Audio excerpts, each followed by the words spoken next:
안녕하십니까.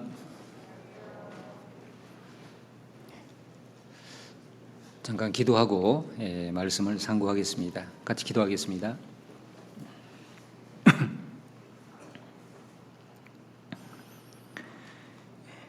살아계시며 또 언제나 우리를 사랑하시는 자비로우신 우리 아버지 하나님, 저희에게 베푸신 은혜와 또 사랑을 인하여 진심으로 감사를 드립니다. 죄 가운데 태어나서 또 죄악 속에 행하며 또 소망 없이 영원한 멸망을 향해 살아가던 저희를 불쌍히 여겨주시고 예수님의 십자가의 귀한 보혈로 우리의 죄를 영원히 사해 주심으로 우리를 구원해 주시고 또 믿음 안에서 하나님의 자녀로 삼아 주시고 천국 백성으로 구별시켜 주신 은혜 진심으로 감사합니다.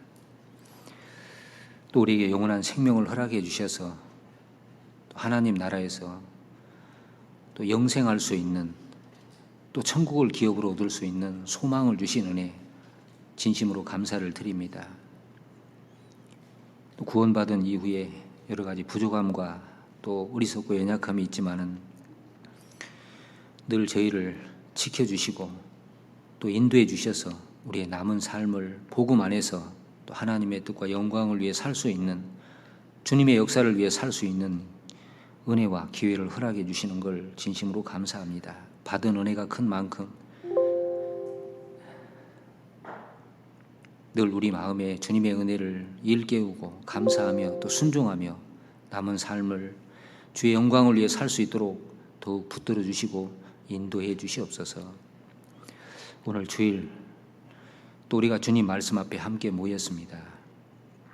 또 말씀을 통해서 우리를 향하신 하나님의 뜻이 무엇인지 더욱 알게 해주시고 우리의 마음이 하나님께로 더욱 향할 수 있도록 하나님을 향해서 더욱 열릴 수 있도록 도와주시고 주님께서 우리에게 명하신 것들을 더욱 순종하는 삶을 살도록 인도해 주시옵소서. 사정으로 함께하지 못한 또 많은 지체들 어느 곳에 있든지 동일한 은혜로 그 마음과 생활을 붙들어 주셔서 주를 위해 살아가도록 도와주시고 혹 병중에 있는 지체들이 있다면 속히 건강을 회복시켜 주셔서 남은 삶을 또 건강한 몸으로 교회와 복음을 위해 헌신하며 살 수 있도록 은혜를 베풀어 주시옵소서. 어려움 가운데 있는 지체들 주님 일일이 보살펴 주시고 어려움 가운데서 또 함께 하시는 주님 또 약속의 말씀을 의지하고 믿음으로 승리하는 생활을 하도록 더욱 도와주시옵소서. 복음이 전국에 또 해외 어려운 가운데 해외 많은 곳에 힘있게 증거되고 있음을 감사드립니다. 복음이 전해지는 곳마다 또 주님 교회가 더욱 또 은혜 안에서 든든히 세워지고 더 많은 영혼들이 구원받는 역사가 계속 일어날 수 있도록 함께해 주시고 특별히 해외 어려운 가운데에서 또 선교하시는 많은 선교사님과 그 가정들 일일이 보살펴 주시고 주님의 역사를 위해서 또 영육간에 필요한 것 더욱 채워주시고 도와주시옵소서. 오늘 말씀의 모든 시종을 주 성령님께서 인도해 주시길 의지합니다. 예수님 이름으로 기도드렸습니다. 아멘. 우리 전도서 12장을 찾겠습니다. 구약성경 전도서 12장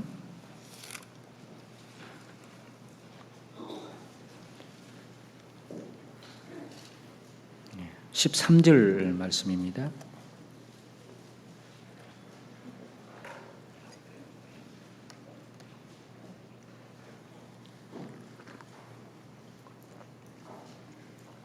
전도서 12장 13절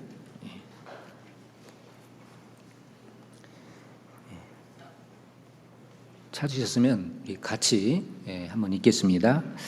이래 결국을 다 들었으니 하나님을 경외하고 그 명령을 지킬지어다. 이것이 사람의 본분이니라. 반갑습니다. 해외에서 왔습니다. 예전에는 제주도가 비행기 값도 비싸고 또 시간 내기도 어려워서 가기 어려운데 요즘은 많이 다녀가시더라고요. 제주도 가면 뭐뭐 이렇게 많은지 아시죠? 돌, 그 다음에 바람, 그 다음에 예전에 그랬답니다. 지금은 이제 남자도 많습니다. 지금은 이제 돌, 바람은 여전한데 이제 렌트카가 많답니다. 예전에 단체 관광을 많이 오는데 요즘은 단체 관광이 거의 없습니다. 다 렌트카 빌려서 개인적으로 돌아다니는데 그러다 보니까 이제 제주도에 차가 너무 많아져 가지고요. 평일날 낮에도 이렇게 차가 많이 막히고 그렇습니다. 이제 제주도에서 왔으니까 제주도 교회 소식을 잠깐 전해드리겠습니다. 이제 제주 교회가 자립한 이후에 서귀포 교회 그리고 동북 교회 자립을 했는데 최근에 이제 한 곳에 더 교회 자립을 계획하고 지금 이 장소를 구입하고 리모델링 공사를 하고 있습니다. 이제 그 명칭은 제주 중북 교회입니다. 이미 전도인도 발령이 나 있고요. 그 제주도 와보신 분들은 아시겠지만 이제 제주도가 이렇게 크게 두 개로 이게 구분이 되더라고요. 신제주하고 구제주. 그래서 이제 공항을 중심으로 동쪽이 이제 구제주에 해당하고 이제 그 서쪽이 이제 그 신제주에 해당을 합니다. 저희 제주교회는 신제주에 들어가 있습니다. 근데 이제 이 그동안 참 어려운 가운데서도 여러 가지 그 상황이 이렇게 좀 불편한 가운데서도 제주교회까지 식구들이 이렇게 교제하러 나오셨는데 이제 전도하는 데 많은 어려움이 있어서 이제 좀 자립을 해야 되겠다 그런 교제를 하고 사실 작년부터 계속 교제를 해왔는데 장소 구입 때문에 계속 미뤄지다가 최근에 이제 좋은 장소가 나와서 그걸 매입을 하고 진행을 하고 있습니다. 이 제주 교회에 와보신 분들은 아시겠지만 이 교회가 외곽에 있잖아요. 그래서 이제 구원받은 분들이 와서 생활하기는 참 너무 좋습니다. 조용하고 정말 제주스러운 그런 교회예요.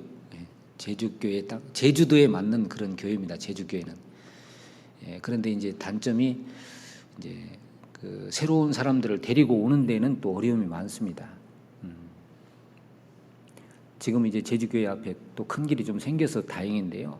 뭐 제가 가니까 그런 이야기도 하더라고요. 예전에 어떤 이 누가 전도를 하기 위해서 이제 그 사람을 데리고 택시 타고 오는데 택시 기사가 중간에 밤에 오는데 택시 기사가 중간에 고만 가겠다 그랬대요. 무서워서 산속으로 막 들어가니까 그럴 만도 하겠더라고요. 밤에 가면 제주도가 낮에는 참 보기가 좋은데 밤에는 굉장히 깜깜합니다. 그래서 이제 뭐 구원받은 우리는 생활하는데 뭐 좋지만은 영혼을 전도하는 데는 이 자립이 필요하다. 이제 그런 좀 교제를 하고 해서 이제 장소를 알아보는 중에 마침 이제 구제주 한 중앙 이제 그 시청에서 한 5분 정도 거리에 있고 중앙로입니다. 이번에 얻은 건물 위치가 중앙로에 아주 좋은 건물이 나왔어요. 그래서 이제 처음에는 그 임대로 해보려고 했는데 임대료가 워낙 비쌉니다. 제주도가 생각보다 상당히 이 물가도 비싸고요. 제주도가 물가가 높습니다. 왜 높은지 아세요? 비만이 와서 잘 이해를 못 하시는 것 같아요. 다이어트 하는 사람이 제일 싫어하는 계절이 언제예요? 여름입니다. 여름. 왜 여름을 제일 싫어하는지 아세요? 비만이 와서. 제주도 물가가 높습니다. 제가 지난번에 보니까 전국 물가 상승률이 이제 제주도 외에 전국 물가 상승률이 3.6%인가 그런데 제주도가 4.2%인가 전국에 제일 높습니다. 관광 오신 분들은 제주도가 좋잖아요, 그죠? 왜냐하면 이제 그분들은 마음 편하게 와서 돈 쓰고 가니까 뭐 다 좋게 보여요. 근데 막상 사는 사람들은 되게 힘듭니다. 예. 제가 가서 놀란 것이 제주도에 사는데 한라산 안 가본 분들이 많아요. 제주도뿐인데 오히려 육지 사람들이 더 많이 갔더라고요. 이제 그만큼 어떤 그 환경을 이게 좀 누릴 수 있는 그런 여유가 없다는 겁니다. 그만큼 힘들게 사는 분들이에요. 또 우리 식구들도 많이 힘들고요. 그래서 이제 비싼 임대료를 감당하기는 좀 어려울 것 같고 그래서 이제 좀 힘은 들지만 이제 건물을 매입을 하자 해가지고 이제 매입 결정을 하고 8층 건물에 5, 6층을 매입을 해가지고 이제 시작을 이제 하기로 했습니다. 그래서 4월 1일 이제 설교를 목표로 해서 지금 인테리어 공사를 진행하고 있습니다. 근데 이제 구제주 그러면 이제 좀 옛날 도심 느낌이 들잖아요. 그래서 그쪽에 사는 분들이 상당히 힘들어요. 노인들도 많고. 그래서 이제 그 건물 사는데 뭐 돈이 있어 사는 게 아니고 이제 일단 이렇게 빚으로 사고 대출해서 사고 갚아나가는 쪽으로 했기 때문에 물론 제주교회에서도 이제 힘껏 도와주고 그러지만 또 이제 거기서 해나가야 될 부분들이 있고 그래서 많이 이제 힘듭니다. 제가 뭐 구체적인 이런 말씀을 안 드리겠습니다. 근데 어쨌든 혹시 돈은 있는데 쓸 데가 없다는 분은 없어요. 그죠? 아니 그런 분 있다는 얘기가 아니고 그런 분은 없을 겁니다. 돈 있는데 쓸 데 없는 뭐 그런 걱정하는 분이 있겠어요? 그런데 돈은 있는데 좀 더 가치 있게 쓰고 싶다. 그런 분 혹시 있다면 해외 교회 지원한다 생각하고 제주 중부교회 좀 지원 좀 해주 이렇게 좀 도와주시면 좋겠습니다. 그런 마음이 있으신 분들은 제주교회 사무실로 연락 주시면 이렇게 알려드리겠습니다. 예. 이제 제가 보니까 이제 이 시내에 교회가 생기면요, 전도가 잘 되겠어요. 제주도는 아직은 마음들이 참 순수합니다. 그래서 아마 중부 교회가 자립을 하면 아마 제주 교회보다도 더 빠른 속도로 전도가 되지 않을까 그런 생각을 합니다. 그래서 많은 사람이 구원받으면 또 하나님께서 기뻐하시고 또 하나님께 영광이 되기 때문에 이것은 꼭 필요하다 생각을 하고 제주 교회에서 이렇게 결정을 하고 진행을 합니다. 기도해 주시고요. 정말 좀 뜻이 있으신 분들은 좀 동참해 주시면 감사하겠습니다. 자, 오늘 여기 읽은 말씀 통해서요, 이제 하나님을 경외하는 삶 그리고 이제 그 경외하는 자에게 주시는 축복 이제 이런 거에 대해 좀 말씀을 좀 드리려고 합니다. 참 이 코로나19 우리 지금 이제 확진자가 또 계속 갑자기 또 많아지고 그랬는데 뭐 많아지는 만큼 이제 끝도 보인다 그런 이야기를 하는데요. 이제 처음에 코로나 생겨서 이제 모이기 어려우니까 집에서 말씀드리니까 육신적으로 되게 편했잖아요, 그죠? 저도 솔직히 편하더라고요. 설교 안 하니까 세상에 그런 것도 경험해 보니까 좋더라고요. 근데 이제 처음엔 좋았는데 시간이 흐르면서 이제 자꾸 이제 신앙적으로 문제가 생겨요. 집에서 이게 유튜브로 말씀 들어도 집중도가 여기와 듣는 거하고 다르잖아요. 그리고 이제 안 모이다 보니까 육신은 편해지는 만큼 신앙적으로 자꾸 이제 나태해지고 힘이 빠지는 이제 그런 걸 경험했을 겁니다. 그 교회학교 아이들도요, 집회를 해보니까 집에서 이렇게 유튜브로 듣는 거하고 직접 나와 듣는 거하고 어떠냐 그러니까 교회학교 아이들도 와서 듣는 것이 훨씬 잘 들린다 그래요. 봉성교회도 그렇죠. 집에서 듣는 거하고는 다르지 않습니까? 대답이 한 분 하신 거 보니까 여기는 안 그러신 것 같은데. 그래서 이제 코로나 끝나면 자, 우리 코로나 이전의 신앙생활을 다시 회복을 해야 되는데 좀 어려움이 있지 않을까 뭐 이런 염려를 좀 하기도 하는데 이제 오늘 말씀을 통해서 여호와를 경외하는 삶, 하나님을 경외하는 삶이 생활 속에 그 삶을 살아가는 사람이라면 뭐 그런 걱정을 안 해드리라고 생각을 합니다. 하나님을 경외하는 삶을 사는 사람은 아마 육신의 편안함보다는 하나님의 뜻을 쫓아 살려고 하기 때문에 이제 코로나 이전으로 돌아가리라고 생각을 합니다. 자, 이 말씀 우리 잘 아는 대로 이제 전도서를 다 기록한 후에 이 전도서 기자가 이제 마지막 결론을 내리고 있는 겁니다. 하나님을 경외하고 그 명령을 지킬지어다. 이것이 사람의 본분이라 마땅히 해야 될 일이라고 말씀을 하고 있습니다. 그래서 이제 하나님을 경외하고 그 명령을 지킬지어다. 그러니까 하나님을 경외하는 사람이 그 명령을 말씀도 순종을 하는 겁니다.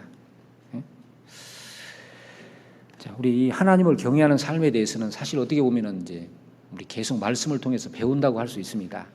주일날, 수요일날 또 모임에 가서도 계속 말씀을 배우잖아요. 또 아마 이 본문을 본문으로 해서 설교하신 분도 많이 있을 겁니다. 근데 우리가 설교를 들어도 다 기억하는 건 아니지 않습니까? 그죠? 그 들은 내용을 다 기억하고 실제 순종하면 좋은데 그렇지 못하는 것들이 더 많으리라고 생각합니다. 그 5살짜리 애가 있었는데요. 5살짜리 애가 이제 아빠한테 물었습니다. 아빠, 기억이 뭐예요? 이렇게 물었어요. 그러니까 이 아빠가 얘한테 이제 기억이 뭔지를 떠올리기 위해서 설명을 했습니다. 뭐 3살 때, 4살 때 운동장에 가서 놀고 강가에 가서 놀고, 예? 이렇게 너하고 뭐 여행도 다니고 이런 걸 이제 떠올리는 것이 기억이다. 이렇게 해서 한 10분 정도 설명을 해줬어요. 그랬더니 그 애가 아빠한테 그러면 네 은은 뭐예요? 이렇게 물었답니다. 그러니까 그 기억이 아니에요. 그죠? 네, 우리는 기억이 한계가 있기 때문에 들은 걸 계속 반복해 들어야 됩니다. 저기 이제 이 경외라는 말씀이 나오는데, 이제 이 경외라는 말씀은 이제 거룩한 두려움입니다. 사전적 의미는 지옥 갈까봐 이렇게 두려워하는 것이 아니라 그 하나님을 향해서 그리스도인이 구원받은 사람이 가지는 거룩한 두려움. 그러니까 이제 이 종이 주인에게 쫓겨날까봐 이제 이렇게 불안해하고 두려워하는 이런 두려움이 아니라 이제 아들이 아버지를 향해서 가지는 어떤 그런 이 두려움, 경외심을 말하는 겁니다. 그러니까 여기 이제 이 경외라는 말이 어떤 수동적인 것이 아니라 능동적인 그런 걸 말하는 겁니다. 자, 구원받은 사람이 이제 하나님을 경외한다고 할 때 그 경외는 이제 그 살아계시고 또 우리를 구원하신 우리를 자녀 삼아 주신 하나님 아버지를 향한 이제 그 거룩한 두려움, 즉 이제 하나님의 주권을 인정하고 하나님을 하나님으로 대접하는 것이 이제 사실 경외입니다. 그러니까 이제 구원받은 사람이 하나님을 경외하는 삶을 살면 삶 속에서 이제 하나님의 주권을 인정하고 그리고 그 하나님을 향해서 이제 합당한 삶을 살고 하나님의 말씀을 이제 크게 생각을 하고 조심조심 순종해 살아가는 그런 모습을 말하는 겁니다. 하나님을 하나님으로 높이고 그 하나님 앞에 조심히 살아가는 사람은 또 하나님이 명하신 것들을 항상 이렇게 진지한 태도로 받아들이고 그리고 이제 삶 속에 그 말씀을 삶의 기준으로 순종하며 살아가려고 할 겁니다. 우리 구원받으면 기준이 달라지지 않습니까? 구원받기 전에는 이제 우리 삶의 기준이 뭐 돈이 된다든가 세상의 어떤 가치, 세상의 것들이 기준이 되지만 구원을 받으면 이제 하나님 말씀이 기준이 되잖아요. 삶의 기준. 그게 다르죠. 그래서 우리가 이제 하나님 경외하는 이거에 대해서 우리가 계속 배워야 되는데 사실 하나님이 성경을 주신 목적도 하나님을 경외하는 걸 배우게 하기 위해서 준 거잖아요. 신명기 17장을 찾겠습니다.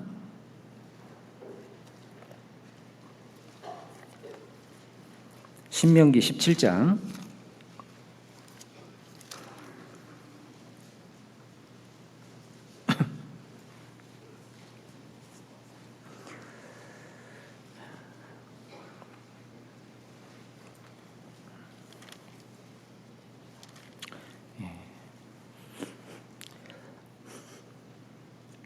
19절 20절입니다. 제가 읽겠습니다. 신명기 17장 19절 20절. 평생에 자기 옆에 두고 읽어서 그 하나님 여호와 경외하기를 배우며 이 율법의 모든 말과 이 규례를 지켜 행할 것이라. 그리하면 그의 마음이 그 형제 위에 교만하지 아니하고 이 명령에서 떠나 좌루나 우루나 치우치지 아니하리니 이스라엘 중에서 그와 그 자손의 왕위에 있는 날이 장구하리라. 여기 이제 원래 왕에 대한 말씀입니다. 왕이 이제 왕위에 올랐을 때 하나님 앞에 어떻게 행해야 될 것을 말씀한 내용 중에 첫째는 말을 많이 두지 마라. 세상 세력을 의지하지 말라는 거죠. 그 다음에 아내를 많이 두지 마라. 세상 쾌락에 쫓아가지 마라. 그리고 또 하나가 이제 이 성경을 옆에 두고 읽으라는 거죠. 평생에 자기 옆에 두고 읽어서 구원받은 그때부터 우리는 주님 앞에 갈 때까지 이제 주님이 허락하신 우리의 평생 이것을 이제 이 성경을 자기 옆에 두고 읽어서 그랬죠. 우리 한번 생각해 보세요. 우리 옆에 뭘 많이 둡니까? 보통 핸드폰이 많이 잡히잖아요, 그죠? 죄송합니다. 봉선은 안 그런데 제가 괜히 우리 보통 이제 성경을 옆에 두는 것보다 핸드폰이 옆에 있는 경우가 많은데 사실 성경이 손만 닿으면 이렇게 손만 뻗으면 닿을 수 있는 여기에 있는 게 좋습니다. 자, 평생에 자기 옆에 두고 읽어서 우리 많이 읽고 있죠. 자, 연초 시작하면서 우리 성경 지금 이제 읽기를 계획하고 쭉 읽어 나갑니다. 잘 하고 계시죠? 네. 어떤 분 이제 마주 마음을 단단히 먹고 작심하고 시작을 했습니다. 창세기 쭉 넘어가죠. 출애굽기도 넘어가는데 레위기에 오면 쉽지 않잖아요. 레위기에 와서 위기가 왔어, 그죠? 이게 넘어가기 쉽지 않습니다. 네. 그래도 그 위기를 넘어가야 돼요. 계획을 세워서 쭉 읽어야 됩니다. 근데 이제 평생에 자기 옆에 두고 읽어서 이제 뭘 배워야 되느냐? 그 하나님 여호와 경외하기를 배우며 그랬죠. 자, 이 배우며라는 말은 우리는 평생 배워야 됩니다. 그러니까 나이가 들면 배우기 위해서 배우자를 만나잖아요.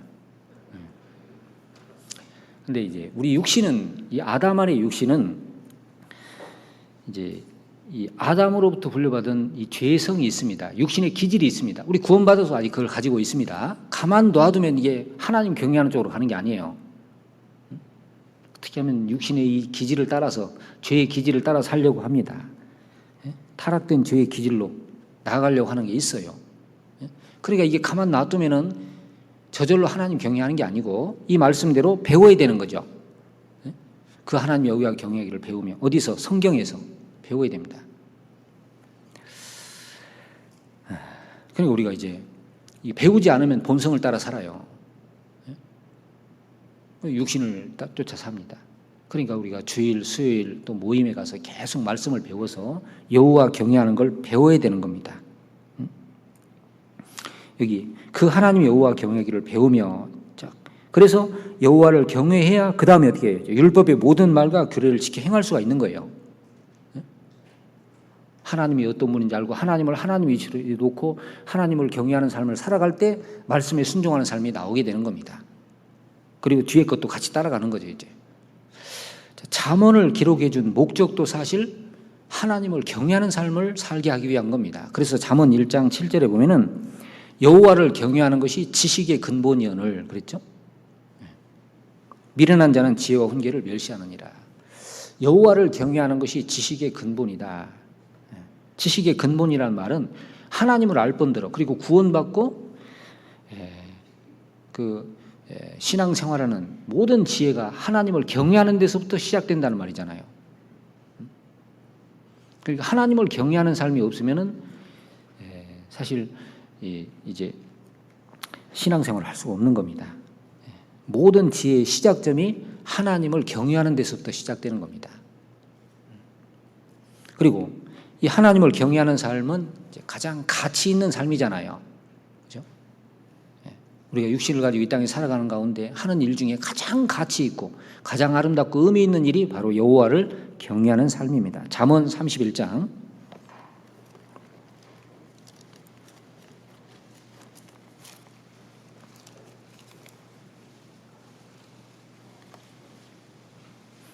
잠언 31장 30절입니다.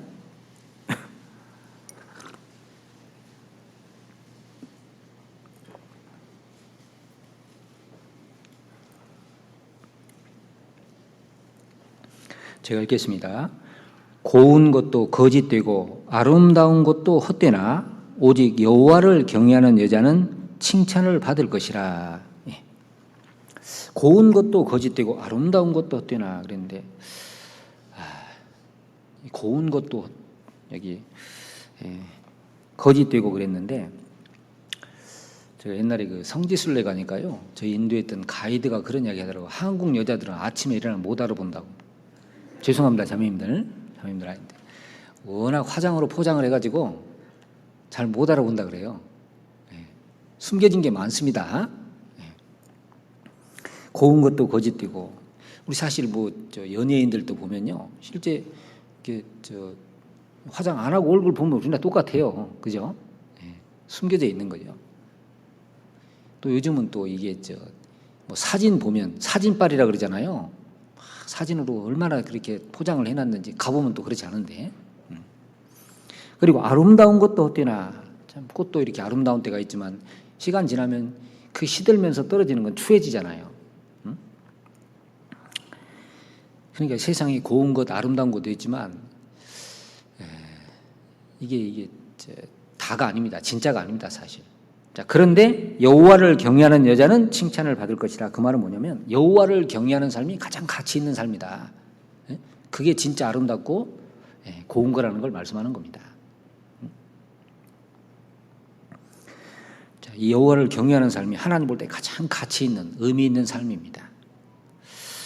그리고 우리 그 이사야서 33장 6절에 보면은 너의 시대에 평안함이 있으며 구원과 지혜와 지식이 풍성할 것이니 여호와를 경외함이 너의 보배니라, 그런 말씀이죠. 우리 시대 아닐까 생각을 합니다. 우리 시대에 평안함이 있고, 그리고 구원과 지혜와 지식이 우리 시대만큼 풍성한 때도 없었잖아요. 그런데 그 어떤 것보다도 여호와를 경외하는 것이 너의 보배니라, 이렇게 말씀했습니다. 하나님을 경외하는 삶을 사는 사람이 가장 귀한 걸 가지고 있다는 겁니다. 마찬가지죠. 만약에 우리가 세상의 걸 얻어도 하나님 잃으면 아무것도 없는 거고, 세상의 거 아무것도 없어도 하나님 있으면 그 안에 모든 게 다 있는 겁니다. 우리 하박국 선지자가 말한 것처럼요, 외양간에 소가 없고 우리 양이 없고 감람나무 소출이 없고 포도나무 열매가 없어도, 우리 제주도에 이 무를 하는 분이 있는데요, 아마 전국에서 뭐 손꼽힐 정도로요 굉장히 크게 하는 분이 있습니다. 예전에 한 50만 평 했다 그래요, 무밭을. 그러니까 밭이 어딘지도 못 찾아요, 너무 많아가지고. 이제 줄이라고 그랬어요. 그래서 한 30만 평 한답니다. 근데 이 농사가 잘 안 될 때는 무가요, 이제 뭐 태풍이 와서 씨가 싹 간다든가, 이게 잘 될 때는 이제 대박 나고 안 되면 또 이제 손해를 많이 보고 그래요. 그래서 제가 그 자매님께, 그 형제님께 그랬어요. 그 하박국 선지자가 말한 것이 하나 더 더라고. 밭에 무가 없어도, 밭에 무가 없어도 나는 여호와로 즐거하며 나의 구원의 하나님으로 하여 기뻐하리로다. 하나님을 경외하는 삶이 너의 보배니라, 가장 가치 있는 겁니다. 자, 그래서 이 보배, 여호와를 경외하는 삶, 이게 너무 중요한데, 그런데 이제 하나님을 경외하는 삶을 살려면 일단 구원을 받아야죠, 그죠? 구원받지 않은 사람이 하나님을 경외하는 삶을 살 수는 없잖아요.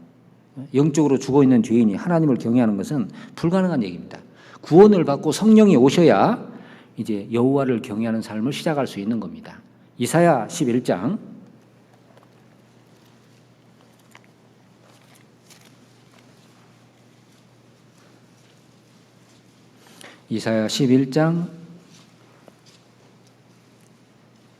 1절입니다.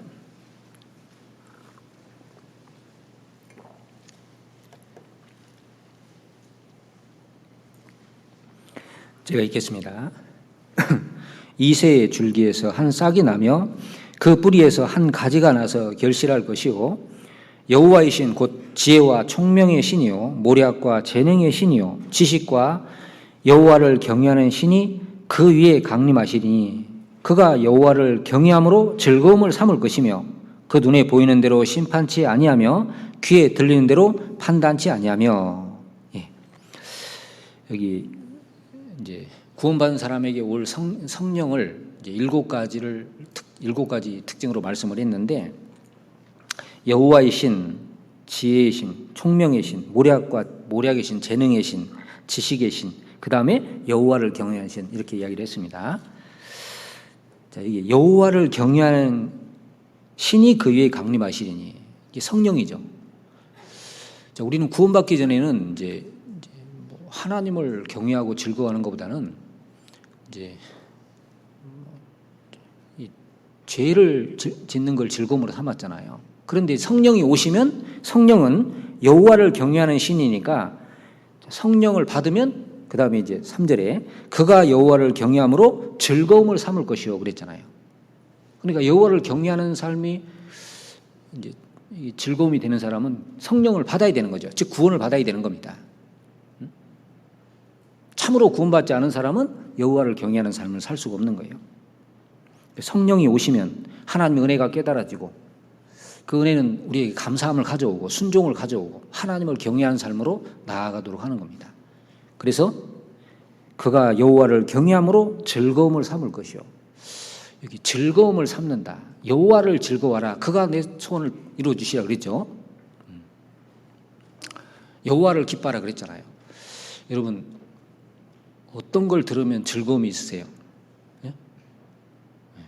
여기 여호와를 경외함으로 즐거움을 삼다 그랬잖아요. 예? 자, 먹으러 가자 그러면 기쁘죠? 즐겁죠? 교제 가자 그러면 마음이 쭉 가라앉으면 되겠어요? 응? 여호와를 즐거워하는, 그래서 우리가 교제 가자, 말씀 들으러 가자, 뭐, 전도하자 이러면 마음이 즐거워야 되는데, 그죠? 거꾸로 가면 안 됩니다. 우리 저 형제님들 같으면 어디 뭐 등산 가자 그러면 막 없는 시간 내고 마음이 막 즐거워가지고 막 하는데, 어디 교제 갑시다 그러면 또 뒤로 쭉 빠지고 이러면 안 되잖아요. 자, 성령을 받아야 여호와를 경외하는 것이 즐거움이 되는 겁니다. 이제 우리는 아담 안에 받은 본성이라는 게 있어요. 그래서 고린도후서 11장에 보면은 남자가 긴 머리가 있으면 자기에게 욕되는 것을 본성이 되게 가르치지 않냐, 그렇죠? 본성이라는 게 있습니다. 그러니까 남자가 긴 머리가 있으면 본성으로 이걸 거스리잖아요. 여자가 머리가 짧으면 또 본성이 거스리고, 그 본성은 이제 하나님께로 받은 그 성품이 있잖아요, 그죠? 그러니까 우리가 이제 구원받기 전에 아담으로부터 받은 본성이 있습니다. 이제 죄를 즐거워하고, 육신의 기질을 따라 살려고 하고. 근데 그런 마음 가지고는 하나님을 경외하는 게 불가능합니다. 그러니까 그 사람이 구원을 받아야 이제 새로운 성품을 받게 되잖아요. 제가 이제 영화를 다 본 건 아니고요. 짧은 이렇게 영화를 봤는데, 파키스탄에서 말 못하는 한 7살 정도 된 소녀가요, 이제 어떻게 이제 인도로 넘어가게 된 거예요. 뭐 과정이 좀 있는데 인도로 넘어갔는데, 부모를 떠나서 이제 이 말 못하는 애가 이제 그렇게 가게 된 겁니다. 그 이제 얘가 이제 뭐 부모도 없고 길을 잃어버렸으니까, 근데 어떤 남자를 이제 어른을 만나게 됐는데, 이제 그 애를 자기 고향으로 데려갔어요. 이제 그 부모를 찾아주려다 못 찾고 고향으로 데려갔는데, 그 남자는 약혼한 여자가 있는 사람인데, 이제 그 애를 사정을 이야기하고 데려서 이제 키우고 있는데, 얘가 도대체 인도 아이인지 어느 나라인지 알 수가 없는 거예요. 인도의 어느 지방에 있는지 알 수가 없는 겁니다. 그런데 이제 TV를 보고 있는데 크리켓이라고 그러나요? 뭐 있잖아요. 운동하는 게 있는데, 이 아이가 이제 파키스탄 이기면 막 좋아하는 거예요. 인도하고 파키스탄 운동 경기 하는데, 인도가 이기면 또 힘으로 가고. 그때 이 사람이 딱 이제 눈치를 챈 겁니다. 이 애가 혹시 파키스탄 아이 아닌가? 네? 그래서 결국 이제 그 아이의 이제 대사관에 가서 수소문해 가지고 그 아이를 찾아준 그런 내용이 있습니다. 그러니까 이 아이의 그 파키스탄에 태어난 그 본성이라는 게 있잖아요. 그래서 파키스탄이 이기면 좋아하고, 싫어 이제 지면 또 싫어하고. 그 옛날 그 중국에서 이제 미국의 스파이를 파견했다 그러잖아요. 파견했는데 이제 훈련을 얼마나 시켰겠어요. 이제 미국 사람답게 훈련을 시켰는데, 그래서 미국에 가서 이제 딱 스파이로서 잠입을 해가지고 이제 활동을 하는데, 워낙 미국 사람처럼 행동하니까 이 사람 눈치를 못 채는 거예요. 근데 같이 그 한 조가 됐던, 그 팀이 됐던 그 미국 사람이요, 아무리 봐도 중국 사람 같아. 뭐 좀 뭐가 냄새가 나. 그런데 알 수가 없는 거예요. 근데 어떻게 알았냐면, 버스를 타고 가는데 미국 국가가 나오니까 아무 반응이 없는데 중국 국가가 나오니까 발이 움직이더래. 자기도 모르게. 손이 딱 박자에 맞춰서. 그때 딱 눈치를 챈 겁니다. 그렇게 본성이라는 게 있는 거예요. 숨길 수 없는. 그죠? 그러니까 아담 안에 있는 그 물려받은 본성을 가지고는 하나님을 경외하는 삶을 살 수 없는 겁니다.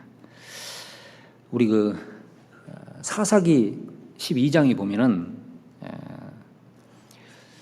그 입다가 이제 기드온이 이제 사사기 7장에 보면은 이제 그 미디안 연합군과 싸우는 내용이 나오지 않습니까? 그 13만 5천 명하고 이제 이스라엘 군대 3만 2천 명, 그 중에서 줄이고 300명. 그리고 결국 이제 하나님의 도움으로 기드온이 승리를 했습니다.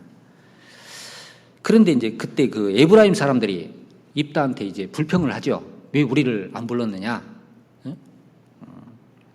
근데 이 에브라임 사람들의 그 불평이 이제 그 사사기 12장에 가면 또 나오거든요. 8장에도 나오고. 이 에브라임 사람들은 이 불평이 아주 습관이 되어 있는 사람들이거든요. 왜 안 불렀냐? 그러니까 이제 이 기드온이 이제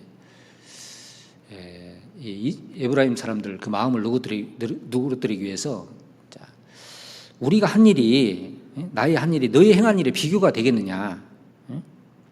에브라임 끝물 포도가 아비에셀 만물 포도보다 낫지 않냐? 그러니까 내가 한 것은 너희 한 것 비하면은 비교도 안 된다. 그러면서 그 감정을 가라앉혀 가지고 전쟁을 막았잖아요. 그죠? 그런데 이제 사사기 12장에 가면 또 에브라임 사람들이 불평을 합니다. 이제 그때는 이제 입다가 암몬 족속과 싸워서 승리를 했는데 자식을 부르지 않았다고 또 불평을 하죠. 그러니까 이제 이 에브라임 사람들이 이 전쟁에 자기들이 주도적인 역할을 해야 되는데 안 불렀다 이겁니다. 근데 사실은 불렀거든요. 성경에 보면. 근데 이제 그들이 안 와서 그렇지.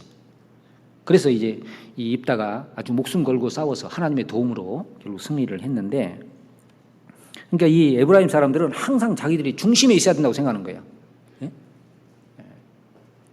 그러니까 그 마음에서 항상 불평이 나오는 겁니다. 근데 입다는 달랐죠. 기드온하고. 입다는 이제 이 에브라임 사람들하고 아주 전쟁을 딱 계획하고 선언하고 싸움을 하게 됩니다. 물론 이제 결과적으로는 입다하고 길르앗 사람들이 에브라임 사람들을 이제 쳐서 승리를 하게 됩니다. 근데 이제 그 에브라임 사람들은 평상시에 이 길르앗 사람들을 이제 도망한 자라 그래서 무시하는 사람들이었어요. 그런데 이번에는 이제 자기들이 전쟁에 패해서 도망을 가는데 그 요단을 건너야 되는, 요단 나루토를 건너야 되는 그런 일이 있었죠. 근데 그 건너다가 이제 이 길르앗 사람들한테 죽임을 당했는데 4만 2천 명이 죽임을 당했습니다. 근데 왜 죽었냐면 이 건널 때 이제 누가 에브라임 사람인지 길르앗 사람인지 모르잖아요. 그러니까 길르앗 사람들이 이제 에브라임 사람들한테 이제 시볼렛 발음을 하라고 하는 거죠. 이 사람들은 구음이 안 돼가지고 발음이 잘 안 돼요. 그래서 그 시볼렛 그러면 시볼렛 그렇게 못하고 히브리 음입니다. 시볼렛 이게 못하고 시볼렛 이렇게 하는 거예요. 시볼렛 이렇게. 응? 우리 경상도 사람이 발음 잘 안 되는 거 있잖아요. 그 성공 이것을 승공 그래요. 승공 들고 있었어요? 음마 그러잖아요. 승리 근데 승리라고 성리 그러잖아요. 누가 영화 보고 왔는데 제목이 어뢰인이라고 어뢰인 그런 영화 새로 나왔냐 그랬더니 나중에 보니까 의뢰인 영어를 어뢰인 그러잖아요. 발음이 잘 안 되는 겁니다. 근데 우리가 아는 대로 이 발음이 왜 안 되냐? 태생이 에브라임이라 그래요. 그죠? 발음 때문에 죽는 게 아니라 태생이 에브라임 사람이 죽은 거죠. 그러니까 이 아담 안에 있으면은 태생이 아담 안에 있으니까 이제 그 본성을 따라 살게 되는 거예요. 하나님을 경외하는 삶으로 나아갈 수 없게 되는 겁니다. 근데 이 사람이 구원을 받으면 성령이 오시고, 성령은 여호와의 신인데 여호와를 경외하는 신이잖아요. 그래서 여호와를 경외하는 걸 즐거움으로 삼게 되는 그런 삶이 나오게 되는 겁니다. 자, 그러면 이제 하나님을 경외한다는 게 뭐냐? 이 경외하는 삶이 참 중요한데, 경외한다는 것. 자, 아까 말씀드린 대로 이제 하나님을 하나님답게 높이는 것, 하나님을 하나님 자리에 올리는 것, 그게 경외하는 삶이죠. 그렇죠?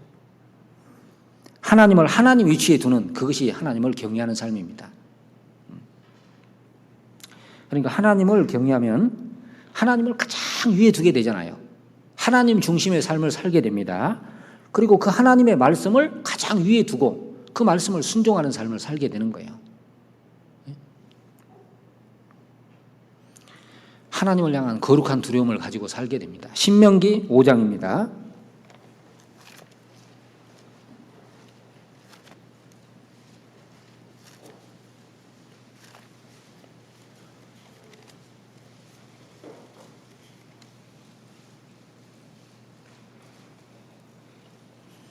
신명기 5장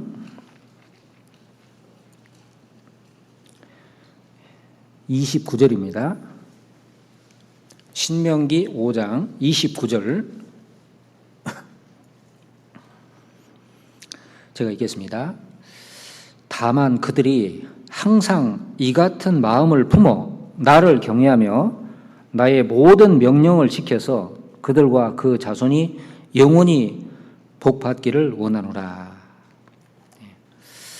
다만 그들이 항상 이 같은 마음을 품어, 항상 이 같은 마음, 자, 이 같은 마음을 품어 나를 경외하며, 이 같은 마음을 품는다. 이 같은 마음이 어떤 마음이냐면, 자, 이 말씀이 이제 모세가 이제 이 시내산에 올라가서 호렙산에서 이제 십계명을 받을 때 그 하나님의 위엄과 두려움이 나타났잖아요. 그때 하나님이 흑암과 큰 두려움으로 백성들에게 말씀을 했습니다. 그러니까 이스라엘 백성들이 그게 너무 두려워서 이제 더 이상 하나님이 직접 우리에게 말씀하지 마시고 이제 중보자인 모세를 두어서 모세에게 말씀해 주시고 모세가 우리에게 전해주면 우리가 듣겠습니다. 이렇게 부탁을 하게 되잖아요. 그래서 모세를 중보자로 세워서 이제 모세에게 하나님 말씀하면 이제 모세가 하나님 말씀을 이스라엘에게 전달하는 이렇게 했습니다. 그걸 이스라엘 백성이 부탁을 했어요. 그렇게 해달라고. 하나님이 그 말씀을 들으시고 그거 옳다고 맞다고 말씀하시면서 이제 이스라엘 백성 너희가 항상 이 같은 마음, 즉 그 하나님에 대한 두려움, 그 하나님의 위엄 앞에 두려운 마음, 그걸 품고 나를 경외하며, 그러니까 이 마음에서 하나님을 무시하면 경외하는 마음이 생길 수 없잖아요.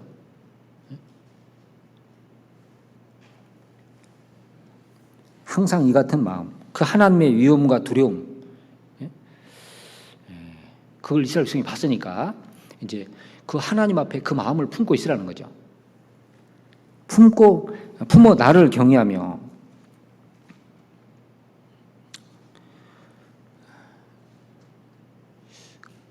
그러니까 이스라엘 백성들이 이제 그 하나님이 직접 말씀할 때 얼마나 두려웠겠어요, 그죠?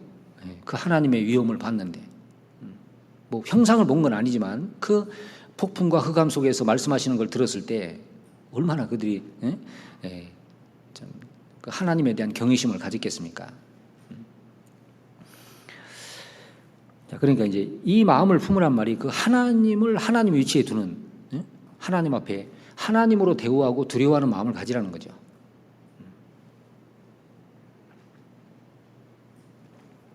우리 시대는 이제 잘 아시는 대로 이 위아래 모든 권위 이런 것이 무너지는 시대입니다. 그러니까 높다 그래도 얼마나 높은지를 잘 모르잖아요. 우리는 애들도 대통령을 함부로 이야기하는 시대니까. 예? 뭐 집에서도 예전은 이제 뭐 저 할아버지 숟가락 들어야 아버지 숟가락 들고 아버지 숟가락 들어야 내가 밥 먹고 그랬는데 요즘은 그런 거 없잖아요. 그죠? 예. 그러니까 위아래 개념이 없고 권위가 무너지고 있기 때문에 하나님이 높다 그래도 얼마나 높은지를 모르잖아요. 예? 자, 그런데 이제 우리 마음에 항상 가져야 될 마음이 이제 하나님이 요 마음을 말씀하는 거거든요. 우리 마음의 가장 높은 곳에 하나님을 두고 그 하나님을 향해서 그 하나님의 위엄 앞에 우리가 경외심을 갖는 그걸 말하는 겁니다. 자, 그렇게 하면 여기 이제 그렇게 해서 명령을 지키면 그 자손이 영원히 복받는다 그랬잖아요.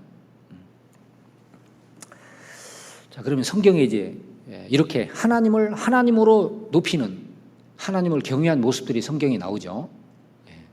자, 그 첫 번째가 이제 아브라함입니다. 창세기 22장을 보겠습니다.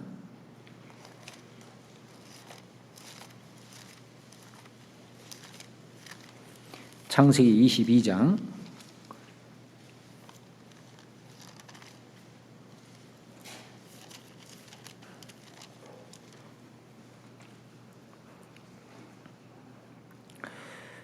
12절입니다.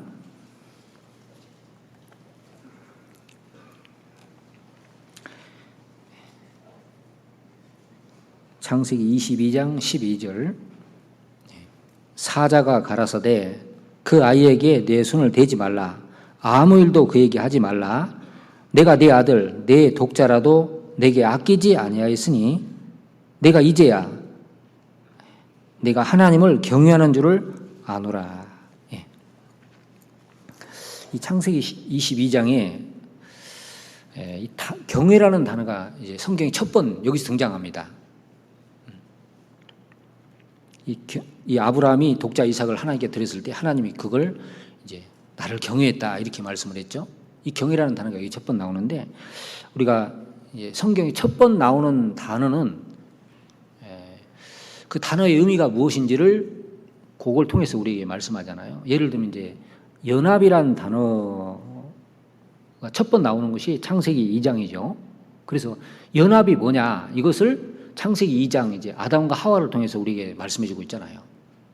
하나님이 아담을 만들고 갈비뼈로 하와를 만들어서 이제 이제 중매섰죠 하나님이. 그래서 이제 가정을 이루어 줄 때 남자가 부모를 떠나 그 아내와 연합하여 둘이 한 몸을 이룰지니라 그랬죠. 그 연합이라는 게 뭐냐? 이제 마치 남편과 아내가 결혼해서 하나가 되는 것처럼 그걸 연합이라고 하는 거잖아요. 결혼하면 둘이 아니고 하나. 분명히 남편과 아내 둘인데 하나로 보는 거잖아요. 하나. 그래서 이제 교회가 하나라고 할 때 이제 그런 의미를 말하는 거죠. 아담과 하와가 이제 그 연합해서 한 가정을 이룬 것처럼. 그러니까 시편 133편 1절에 형제가 연합하여 동거하며 어찌 그리 선하고 아름다운고 했을 때 그 연합이라는 게 그 아담과 하와가 연합해서 가정을 이룬 것처럼 이제 교회가 이제 연합되어 있는 하나 되어 있는 그것을 연합이라고 하는 겁니다.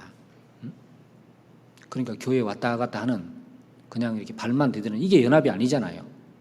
우리가 가정은 남편과 아내가 결혼해서 가정을 이뤄서 함께 살지 않습니까? 거기에 둘이 아니고 하나예요. 그런 것처럼 교회가 연합했다는 것은 그냥 이름만 올려 있는 게 아니고 뭐 이렇게 체면치를 왔다 갔다 하는 게 아니라 실제 교회 안에 들어와서 이제 모든 걸 같이 하는 게 연합이잖아요. 함께 교제하고 복음을 위해서 함께 협력하고 함께 전도하고 함께 하나님의 영광을 위해 살고 그게 연합이지 않습니까? 자, 이 경외. 자, 여기 이제 첫 번 이 경외라는 말이 나오는데 우리 잘 아는데 이 창세기 22장은 아브라함이 독자 이삭을 이제 모리아산에 데려가서 제물로 바치는 장면입니다. 사실 이제 이게 어떤 분이 읽으면 상당히 부담되는 내용이에요. 자기 독자 이삭을 막 제물로 바치라. 그죠? 물론 이 창세기 22장까지 이 하나님이 이 시험을 하기까지 아브라함 믿음이 그만큼 성장을 한 겁니다. 창세기 12장에 하나님이 아브라함 불러서 이제 그 가나안 땅으로 가라고 하고 그 과정에 하나님을 이제 경험하면서 믿음이 쭉 성장을 한 거예요. 그래서 이제 이 아브라함의 그 믿음이 이제 요 시험을 받을 만큼 성장했기 때문에 하나님이 시험하는 거예요. 아무나 이런 걸 시험하지 않지 않습니까? 갑자기 하나님이 아브라함 불러서 내 독자 이삭을 데리고 모리아산에 들어가서 제물로 바치라. 아마 아브라함이 초창기 같았으면은 하나님 무슨 그런 시험하십니까? 이렇게 말했을 텐데 이제 아브라함의 믿음은 그러지 않았죠. 예? 예. 다음날 일찍 일어나서 두 사환 데리고 모리아산에 이제 그 이삭을 데리고 갑니다. 이삭은 100세에 난 아들이에요. 그죠? 참 이게 할아버지들이 손자 보면 굉장히 이쁘잖아요. 그죠? 근데 100세의 독자를 얻었다면 이건 아브라함에게 있어서는 정말 가장 큰 기쁨을 주는, 자신의 생명보다도 더 귀하게 여기는 그런 존재입니다. 자, 그런데 그런 이삭을 하나님이 바치라고 하니까 우리 같으면 얼마든지 뭐 이유를 대서 피할 수도 있고 변명할 수도 있는데 아브라함은 그러지 않았죠. 다음날 데리고 이제 갔습니다. 모리아산 근처에 왔을 때 두 사환을 띄워놨죠. 왜냐하면 이제 그 두 사환 같이 가서 이삭을 제물로 바치려고 하면 두 사환이 가만히 있겠어요? 이 아브라함 붙잡고 난리 칠 텐데. 그래서 일부러 딱 띄워놓은 겁니다. 그리고 이제 가서 이삭을 결박해서 이제 제물로 딱 드리려고 했잖아요. 정말 하나님이 말리지 않았다면 진짜 아브라함은 제물로 바쳤을 겁니다. 근데 이제 아브라함이 그렇게 하려고 했던 그 이유가 있었죠. 아브라함의 믿음이 그만큼 성장을 했습니다. 그래서 아브라함이 이삭을 제물로 바치는 거기는 아브라함이 두 가지 믿음이 있었습니다. 하나는 뭐냐면은 하나님이 아브라함에게 약속을 했잖아요. 창세기 21장에 보면은 이삭에게서 나는 자라야 내 씨라 칭할 것이다 그랬어요. 한번 찾아볼까요? 창세기 21장 거기 12절.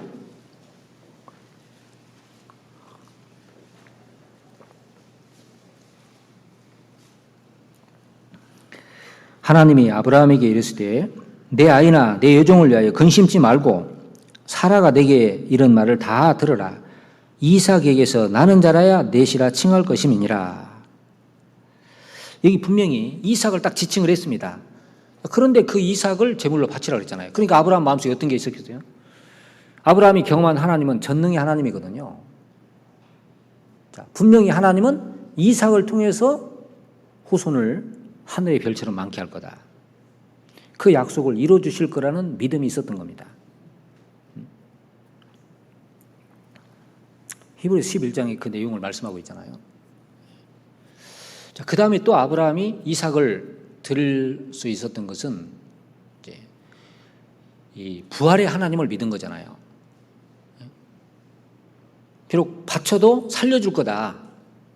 그래서 로마서 4장 17절에 보면은 아브라함이 믿은 하나님은, 그 믿음 바 하나님은 죽은 자를 살리시며 없는 것을 있는 같이 부르시는 이시니라. 그러니까 아브라함이 경험한 하나님은 전능의 하나님이니까 잡아 바쳐도 제물로 드려도 하나님이 다시 살려서 그 약속을 이루어줄 거다. 이제 그런 믿음이 있었습니다. 그러니까 가능했던 거죠. 그러니까 아브라함은 이제 많은 시간이 흐르면서 하나님이 어떤 분인지 그분의 능력을 경험한 거예요. 우리가 신앙생활도 마찬가지입니다. 실제 삶 속에서 하나님과 이제 함께하면서 실제 삶 속에서 하나님의 인도를, 하나님의 역사를 많이 경험한 사람은 그렇지 않은 사람과 믿음이 다르지 않습니까?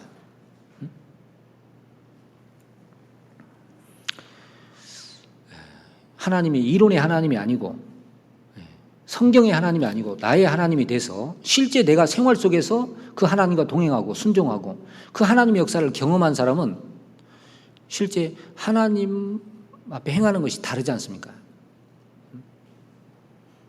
자, 아브라함은 그런 하나님을 경험했기 때문에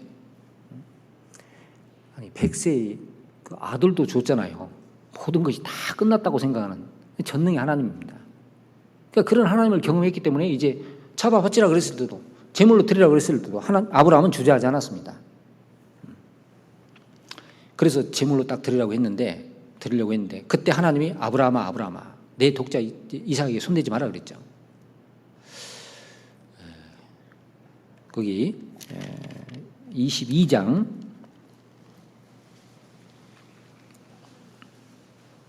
9절 보겠습니다. 하나님이 그에게 지시하신 곳에 이른지라 이 아브라함이 그곳에 단을 쌓고 나무를 버려놓고 그 아들 이삭을 결박하여 단 나무 위에 놓고 손을 내밀어 칼을 잡고 그 아들을 잡으려 하더니, 자, 여러분 생각해 보세요. 이게 있으니까 우리가 써 있으니까 읽지만요. 실제 내가 그 상황에 있다면 어떻게 할까요? 정말 자녀를 이렇게 놓고 결박해 놓고 잡을 수 있을까요? 쉬운 게 아닙니다. 그리고 아브라함은 진짜 잡으려고 했죠. 11절에 여호와의 사자가 하늘에서부터 그를 불러 가라사대 때 아브라함아 하시는지라 아브라함이 가로되 내가 여기 있나이다 하며 아브라함아 하나님이 너무 급했던 거죠. 자, 아브라함의 왜 이런 행동이 나왔느냐? 자, 그걸 이제 12절에 하나님을 경외하는 모습이 나왔다는 겁니다. 그러니까 아브라함이 독자 이삭 100세에 낳습니다. 집안에 있는 건 뭐 말할 것도 없고 자기 생명보다도 소중한 존재로 느껴지는 그런 존재예요, 이삭은. 그런데 하나님이 제물로 드리라고 했을 때 주저하지 않았다는 겁니다. 왜 그러냐면 하나님을 향한 믿음도 있었고, 그리고 아브라함 마음속에는 하나님을 경외하는 게 있었는데, 즉 아브라함 마음속에 가장 중요한 분이 누구냐, 가장 높은 분이 누구냐, 하나님이었다는 거죠. 이삭도 중요하지만 하나님보다 중요할 수 없습니다. 이삭도 컸지만은 하나님보다 클 수는 없었던 거죠. 하나님보다 위에 둘 수는 없는 겁니다. 그것이 바로 경외라는 거예요. 그러니까 우리의 삶 가운데도 마찬가지입니다. 하나님을 경외한다는 게 뭐냐? 중요한 거 많죠. 내가 중요하게 여기는 것들 많이 있습니다. 그러나 하나님보다 위에 둘 수는 없고, 그죠? 크게 생각하는 것이 있을 수 있지만 하나님보다 크게 생각할 수는 없습니다. 하나님을 가장 위에, 하나님을 가장 크게, 하나님을 가장 높게 생각하는 그것이 바로 경외라는 거죠. 그래서 이 아브라함은 하나님을 경외했고, 그런데 하나님이 이삭을 제물로 드리라고 했을 때 하나님이 원한 건 사실 이삭이 아니잖아요. 그죠? 아브라함의 마음을 원했던 겁니다. 자, 하나님이 아브라함 마음을 아시죠? 모든 것보다 하나님을 가장 중요하게 생각하는 걸. 그런데 하나님은 마음에 있는 걸 표현하기를 원하셔요. 시험해 보시는 거죠. 우리는 다 마음으로는 주를 위해 살기도 하고 죽기도 하고, 근데 실제 삶 속에 그게 어떤 그런 환경이 주어졌을 때 그게 나타나지 않는다면 그거는 진짜 믿음이라고 하기 어렵죠. 마음에 있는 것이 실제 나와야죠. 자, 이렇게 진짜 행동으로 보이는 아브라함, 하나님이 그 시험에 합격했다고 말씀했고 하나님이 아브라함을 더 축복해 주었습니다. 자, 노아, 히브리서 11장 7절에 보면은, 자, 믿음으로 노아는 아직 보지 못한 일에 경고하심을 받아 경외함으로 방주를 예비했다. 자, 이 노아는 비 내리는 걸 한 번도 못 봤지만은 방주를 만들었습니다. 근데 방주를 왜 만들었냐? 경외함으로 방주를 만들었다 그랬죠. 하나님을 경외하는 모습으로 있었기 때문에 그것이 이제 방주를 만드는 걸로 나온 겁니다.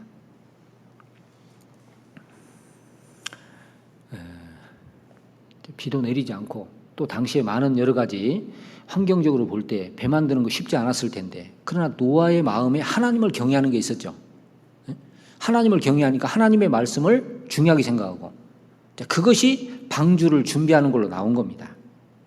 그러니까 내적으로 하나님을 경외하는 모습이 있었고 외적으로 순종해서 방주를 준비한 걸로 나온 겁니다. 그러니까 우리 구원받은 사람들도 보면요, 이 내적으로 하나님을 경외하는 삶이 있는 사람은 이제 외적으로 그게 순종으로 나타나지 않습니까? 그러니까 이게 평상시의 삶 속에 보면 누가 하나님을 경외하는지 정말 그 속에 하나님을 가장 크게 귀하게 높게 생각하고 하나님을 경외하는 삶이 있는 사람이 이제 실제 삶 속에 그게 나타나지 않습니까? 출애굽기 1장을 찾겠습니다.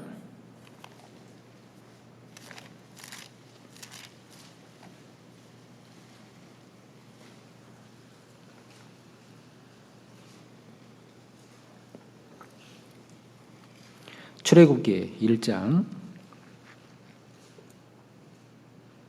15절부터 보겠습니다.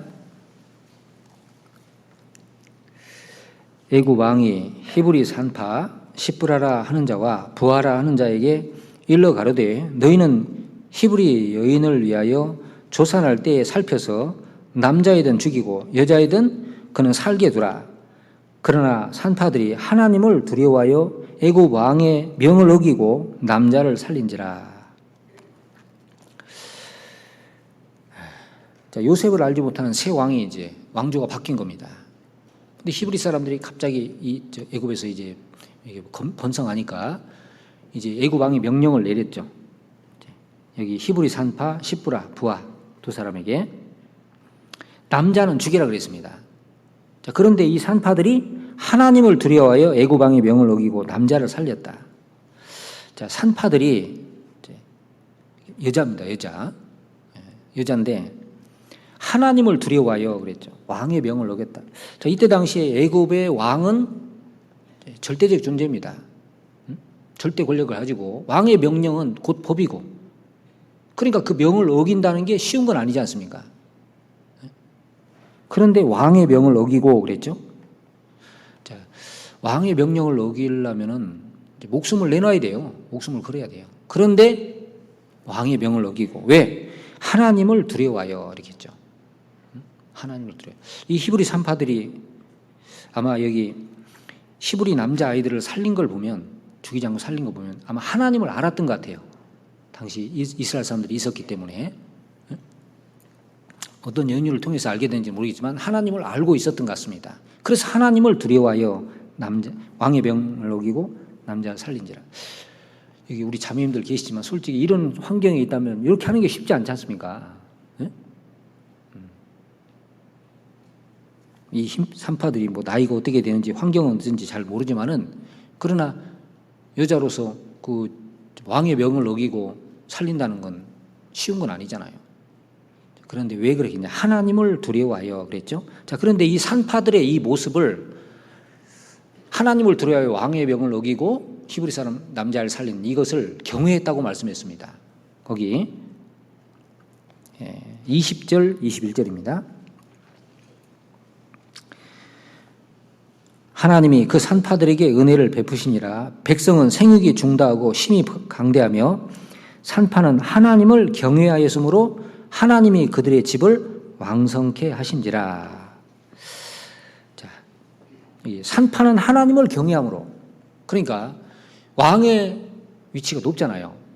나라에서는 왕보다 높은 사람이 없습니다. 그리고 왕의 명령은 법이에요. 자, 그런데 산파들의 마음속에는 왕보다 더 높은 분이 계셨던 겁니다. 하나님이죠. 아니, 우리 코로나 시대에요. 이제 만약에 나라에서 예수 믿지 말고 신앙생활 그만하라 그러면 어떻게 해야 될까요? 우리는 그런 것까지 따를 수는 없잖아요. 그죠? 왜냐하면 우리는 그 위에 더 높은 분이 계셔요. 뭐 당장 전도하지 마라 그러면 어떻게 할까요? 중단해야 될까요? 그럴 수는 없습니다. 더 높은 분이 계시거든요. 우리는 더 평안한 중에 더 많은 사람에게 전도할 수 있게 해서 정치하는 사람들을, 나라를 위해서 기도해야 되지만, 우리 마음속에는 가장 높은 분이 하나님입니다. 그리고 이렇게 하나님을 경외했던 산파들에게 하나님은 은혜를 베푸셨잖아요. 그러니까 이게 하나님을 경외하면요, 죽도록 놔두는 게 아닙니다. 제가 처음에 복음 들었을 때요, 지금 그때 그걸 항상 생각하는 게, 처음 복음 들었을 때 기숙사 생활을 했었는데 한 8시쯤 됐는데요, 기숙사 사감이 불러서 저하고 그때 여러 사람이 말씀 들었습니다. 제가 수원에 있을 텐데요, 그런 말씀 들었는데 쭉 이렇게 앉혀놓고 무릎 꿇고요. 예수 믿지 말라고, 교회 다니지 말라고 그러더라고요. 처음에 복음 들을 때. 근데 이제 한 사람 한 사람 다 나가는 거예요. 안 믿겠다고, 안 듣겠다 그러고. 근데 저는 이제 끝까지 혼자 남았어요. 그래서 제가 들어보니까 틀린 거 없고 나는 믿어야 되겠다 그랬더니 딱 12시 되니까 혼자 믿어 그러더라고요. 그래서 지금 있는 거예요. 그때 나갔으면 저도 없었습니다. 제가 항상 신앙생활하면서 그걸 경험하거든요. 하나님이 보시는 거예요. 끝까지 몰아봐서 진짜 하나님 의지하는지 안 하는지, 하나님 붙잡는지 안 하는지. 나중에 하나님 딱 길을 열어주시는 겁니다. 우리 그 다니엘도 그런 거 있잖아요. 다니엘의 세 친구도 신상에게 절하지 않는다고 풀무불에 던져 넣었잖아요. 하나님이 던져지는 거 허락하십니다. 그러나 풀무불에 평소보다 7배나 뜨겁게 한 풀무불에 던져졌는데 던지기는 3사람인데 다니기는 4사람이요. 주님이 같이 계셨고, 그리고 꺼냈더니 머리털도 그슬리지 않았다. 머리카락도 안 탔어요. 이건 사실 기적입니다. 기적. 실제 있었던 일입니다. 그러니까 하나님이 이렇게 우리 믿음을 보시는 거죠. 어디까지 가는지. 그리고 던져지는 것도 허락할 수 있습니다. 거기서 끝까지 하나님 의지하면 하나님 지켜주시잖아요. 다니엘도 모함받아서 사자굴에 던져졌지만은, 던져지는까지 허락하시지만은 사자 입을 딱 막아가지고, 제가 그거 읽어보면 사자가 굉장히 답답했을 것 같아요. 그때 배는 고프지 입은 안 열리고 입이 봉해졌으니까. 그죠? 얼마나 보고만 있어야 되니까. 예? 하나님이 딱 막아버린 겁니다. 예? 그래서 하나님이 이렇게 하나님을 경외하면은 하나님이 길을 열어주시고 은혜를 베풀어 주시잖아요. 느헤미야 5장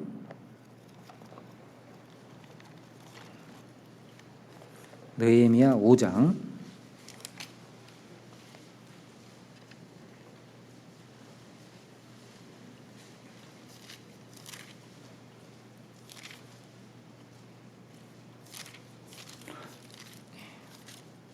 5장입니다.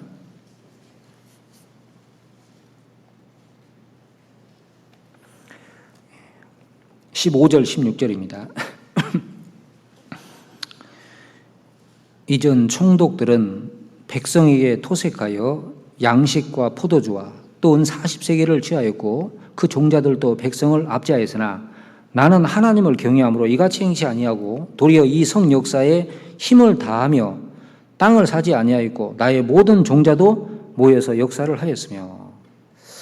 우리가 이제 포로 귀환 이후에, 바벨론 70년 포로 귀환 이후에 이제 스룹바벨은 성전 건축을 했습니다. 그죠? 그리고 이제 느헤미야는 성벽 재건을 했잖아요. 그리고 에스라는 율법 신앙 개혁 운동을 했고 이렇게 했는데, 이 느헤미야가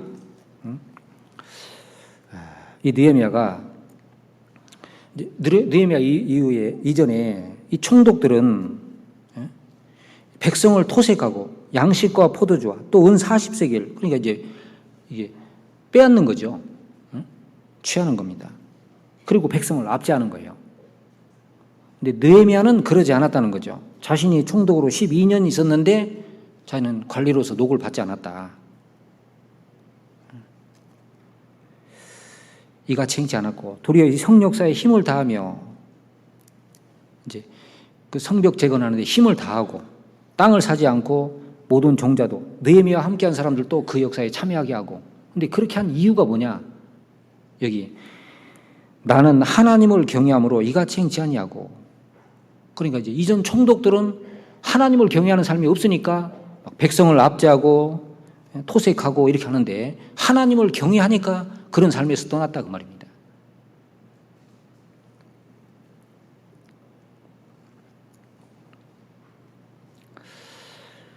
그러니까 우리가 이제 이 느헤미야가 하나님을 경외하기 때문에 하나님 앞에 바르게 살려고 하니까 이전 총독처럼 행하지 않고 오히려 성벽 재건 역사에 자신과 종자들이 함께 참여한 것처럼, 자, 누가 교회 일에 적극적으로 참여하고 함께 하느냐? 하나님을 경외하는 사람이 이제 세상 거짓에서 구별될 뿐만 아니라 교회 일에 적극적으로 참여하잖아요.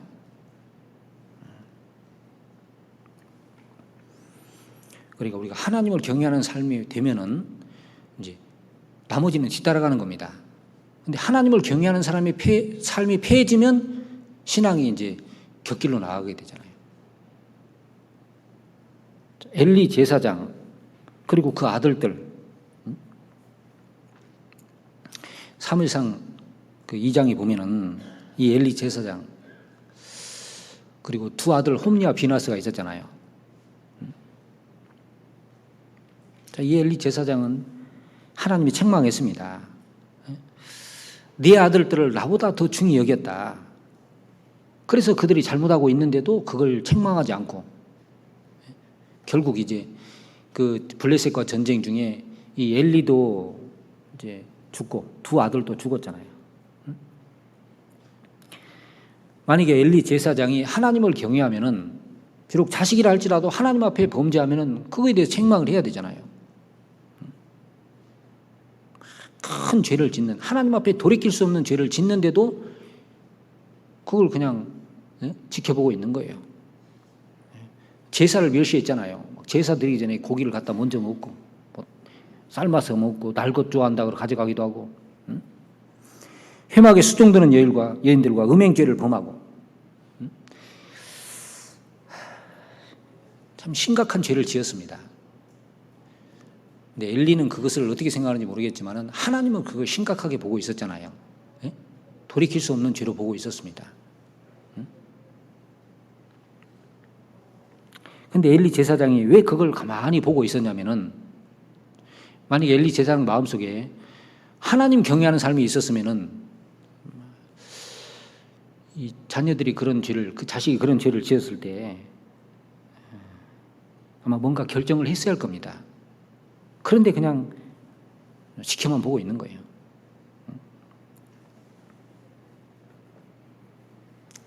하나님이 사무엘상 2장 29절에 보면은 그 모습을 가리켜서 내 아들들을 나보다 더 중히 여겼다. 그러니까 엘리 제사장 마음에는 하나님보다 아들이 더 위에 있었던 거예요.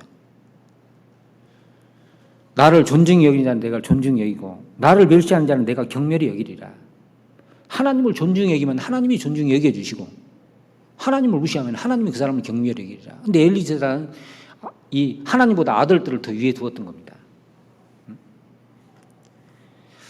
만약에 한번 상황을 바꿔서 엘리 제사장이 만약에 자녀들에게 그때 그 제사를 멸시하고 그 수종드는 여인들과 음행의 죄를 지을 때 아마 그때 뭔가 바로 잡았으면은 엘리 제사장도 살고 두 아들들도 살았을 거예요. 그러지 않겠습니까? 그런데 그걸 방치한 결과가 뭐예요? 죄를 지면서도 블레셋과 전쟁 중에 하나님을 이용해 먹으려고 언약궤 가지고 와가지고 싸우다가 언약궤는 뺏기고, 두 아들은 죽었잖아요. 그 소식 들은 엘리는 의자 앉아있다 뒤로 넘어져서 목이 부러져 죽었습니다. 다 죽었어요. 그때 만약에 뭔가 바로 잡았으면 달라질 수도 있었습니다.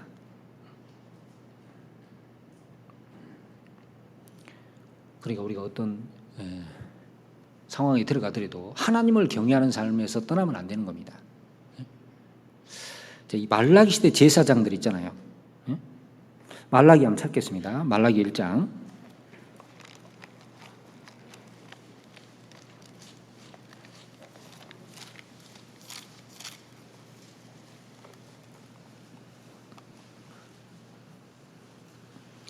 (6절입니다) 말라기 1장 6절.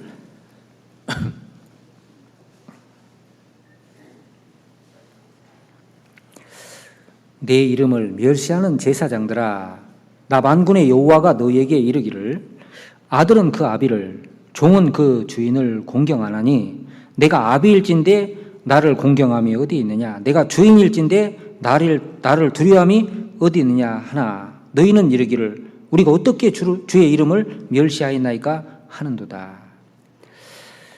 이 말라기 시대의 이제 제사장들의 모습입니다. 물론 백성들도 말할 것도 없고요. 제사장이 타락하니까 백성들도 타락하고. 내 이름을 멸시했다 그랬잖아요. 멸시. 이제 마음에서도 무시하는 겁니다. 그러니까 이제 뭐 흠 있는 걸 갖다 드리고, 하나님의 제사 드리는 걸 범패스럽게 귀찮게 생각을 하고 이렇게 생각을 하는 겁니다. 마음에서도 무시하는 거잖아요. 자, 아들은 그 아비를, 종은 주인을 공경하느니, 당연하죠. 아들은 아버지를 공경하고 종은 주인을 공경한다.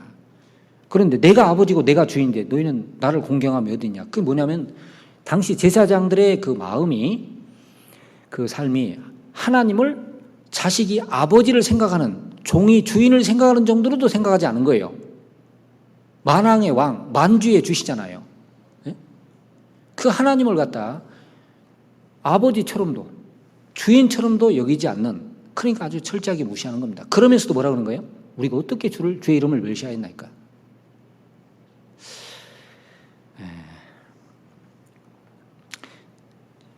우리 이제 이것이 이때 당시의 모습이긴 한데 이걸 통해서 우리가 교훈을 좀 받아야 되잖아요.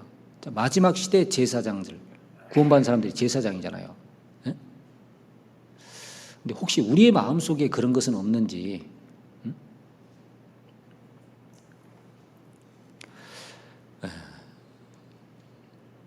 여러분, 하나님을 우리가 알든 모르든 하나님은 하나님이고, 우리가 마음에 내린다고 해서 하나님의 위치가 내려가는 게 아니죠. 우리가 하나님을 내리는 것뿐이죠.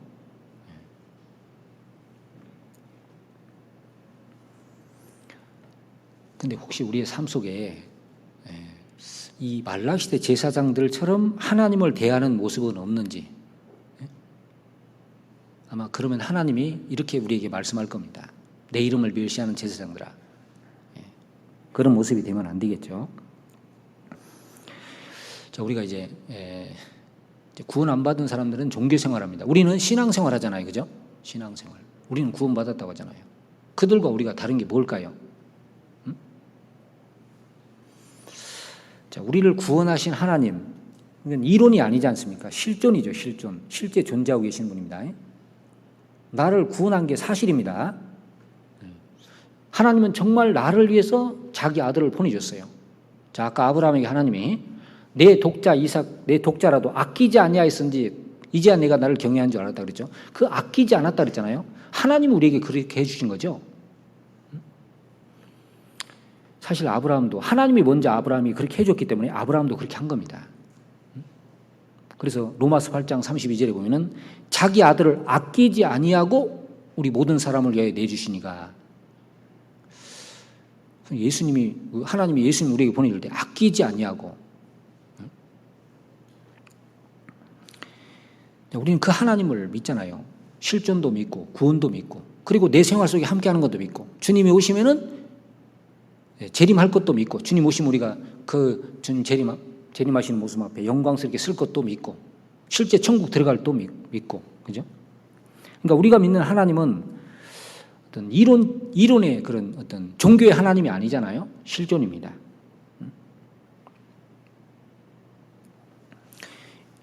여러분, 종교 생활하는 사람도 하나님 믿는다고 합니다. 하나님에 대해서 말도 하고 다 합니다. 그러나 그들 속에 하나님은 없습니다. 그 삶 속에 하나님은 실존하지 않습니다. 종교의 하나님이죠. 우리는 다르죠. 우리는 실존의 하나님을 믿기 때문에 구원과 또 후에 이루어질, 주님 오시면 이루어질 그것만 믿는 게 아니라 실제 내 생활 속에 하나님을 믿는 거지 않습니까? 그러면 내 생활 속에 하나님이 하나님으로 계셔야 돼요. 가장 높은 곳에, 가장 크신 분으로, 가장 귀하신 분으로. 그게 하나님을 경외하는 삶입니다. 그러니까 누가 하나님을 경외하느냐면 하나님의 존재에 대한 확실한 믿음이 있는 사람이 하나님을 경외하는 겁니다.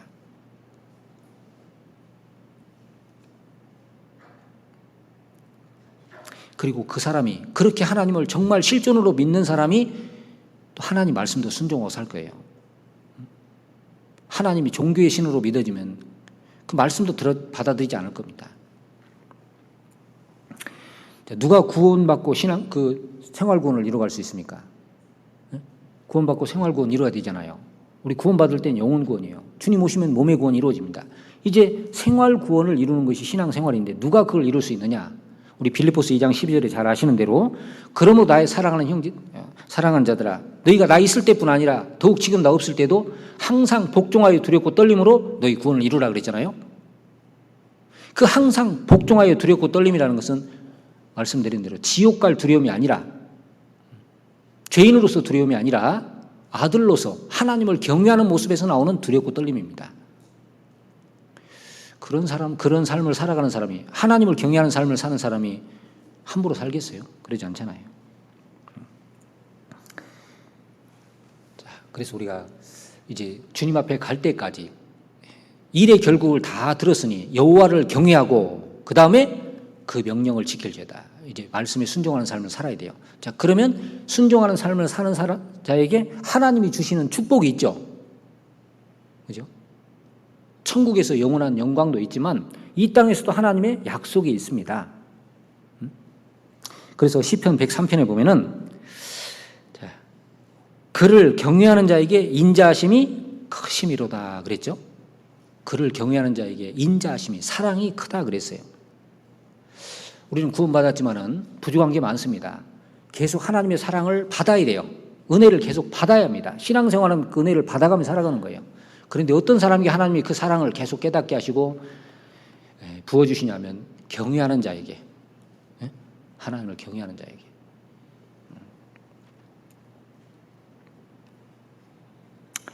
자, 그 다음에 하나님의 인도하심이 있습니다. 하나님을 경외하는 사람에게는. 시편 25편입니다. 시편 25편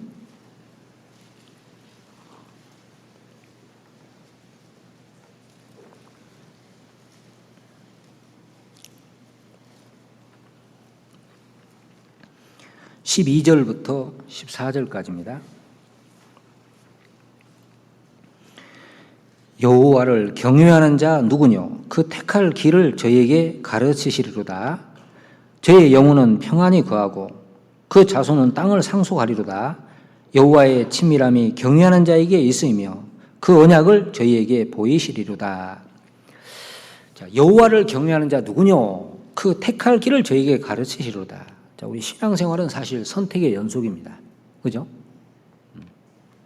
세상과 이 말씀 사이에서 항상 선택을 합니다. 특별히 우리가 살아가다 보면 이제 중요한 걸 선택할 때가 있잖아요.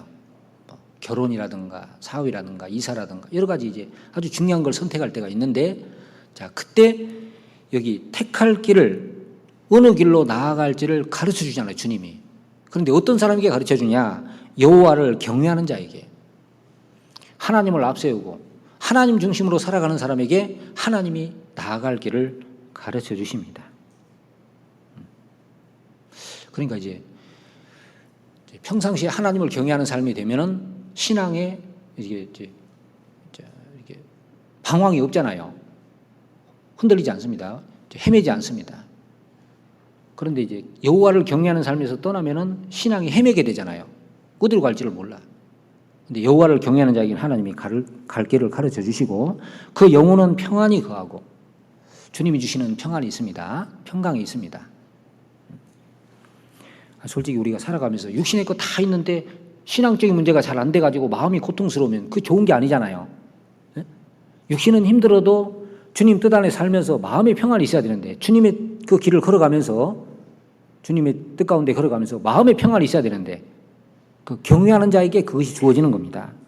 그리고 그 자손도 잘 되고, 그리고 하나님과 교제가 경외하는 자가 교제하잖아요.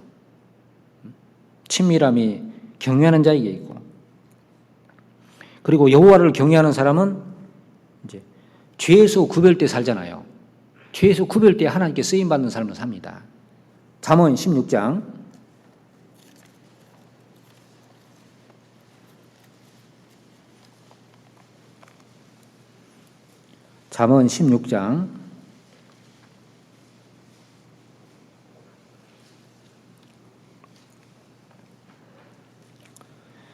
6절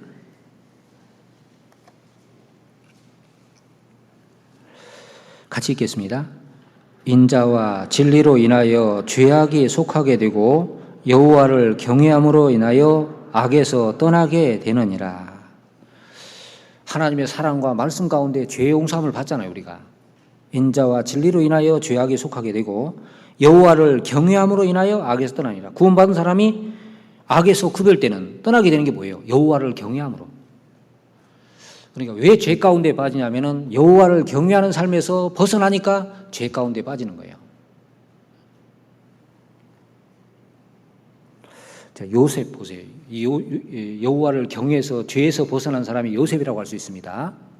요셉이 종으로 팔려갔잖아요. 보디발 집에 가서 종생활하면서 참 성실히 하니까 주인이 믿고 다 맡겼죠. 그런데 이 보디발 아내가 좀 불경건한 사람이요. 자꾸 유혹을 했는데 요셉이 그 이야기 했잖아요. 이 집에는 나보다 큰 이가 없고 주인이 아무것도 내게 금하지 않았지만 금한 것은 당신뿐입니다. 그러면서 내가 어찌 큰 악을 행하여 하나님께 득죄하리까. 요셉은 그 시간에 그 부인 남편 생각한 게 아니라 보디발 생각한 게 아니라 하나님 생각이잖아요. 하나님. 내가 어찌 큰 악을 행하여. 그 죄 짓는 건 큰 악이고 그건 하나님께 득죄하는 겁니다. 그러니까 요셉의 마음에는 하나님이 있었던 거예요. 그러니까 요셉은 꿈 꾸고 마지막 총리 대신 될 때까지 늘 하나님 주신 꿈 붙잡고 살았던 사람입니다. 그러니까 항상 하나님 중심으로 살았기 때문에 비록 고난은 있었지만은 하나님께 쓰임 받을 수 있었던 거죠. 그러니까 하나님을 경외하면 악에서 떠나게 되는 겁니다. 여호와를 경외하는 것은 악을 미워하는 것이라. 그러니까 정말 하나님 붙잡고 하나님 중심으로 하나님 안에 살려고 하면 죄를 멀리하게 돼 있어요. 싫어하게 돼 있습니다. 자꾸 죄를 가까이 하고 죄 짓고 하는 사람은 하나님을 경외하는 삶에서 자꾸 벗어나니까 그런 거예요. 그리고 신앙생활하면서 문제가 생기더라도 여호와를 경외하는 사람은 이제 거기서 하나님이 도와주셔서 벗어나게 하잖아요. 잠언 19장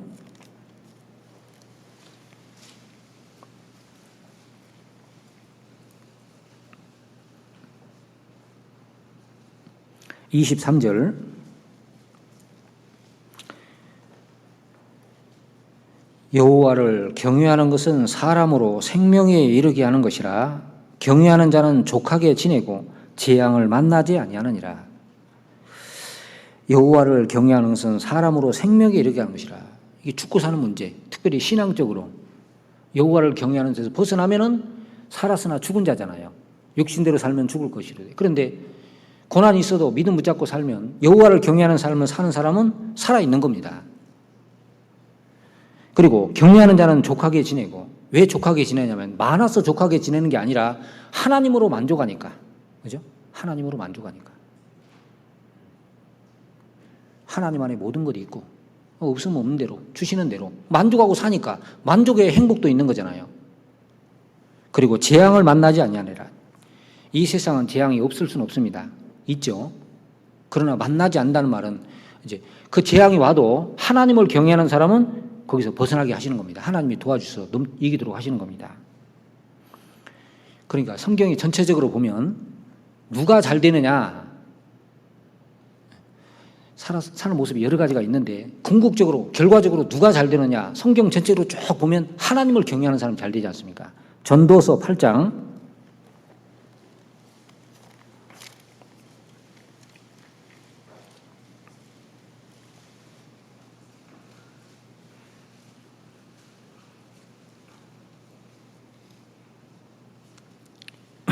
12절입니다.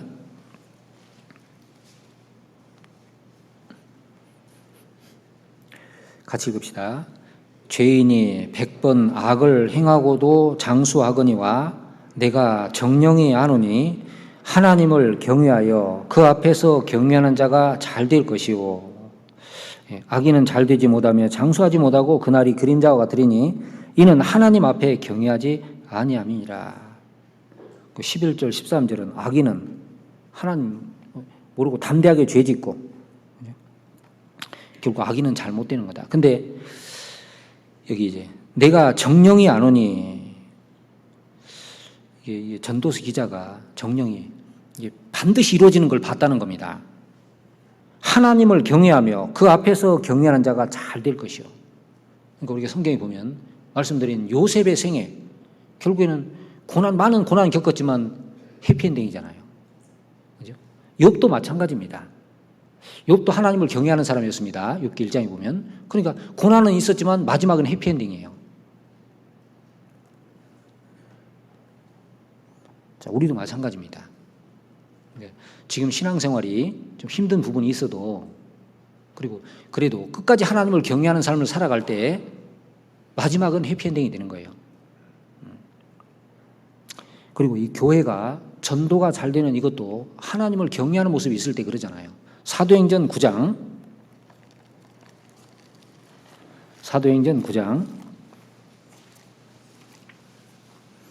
31절입니다.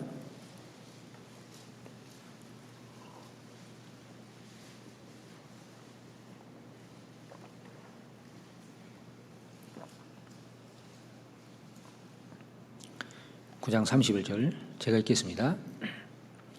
그리하여 온 유대와 갈릴리와 사마리아 교회가 평안하여 든든히 서가고 주를 경외함과 성령의 위로로 진행하여 수가 더 많아지니라. 여기 온 유대, 갈릴리, 사마리아 교회, 이게 복음이 전해져서 이제 교회가 막 생긴 겁니다.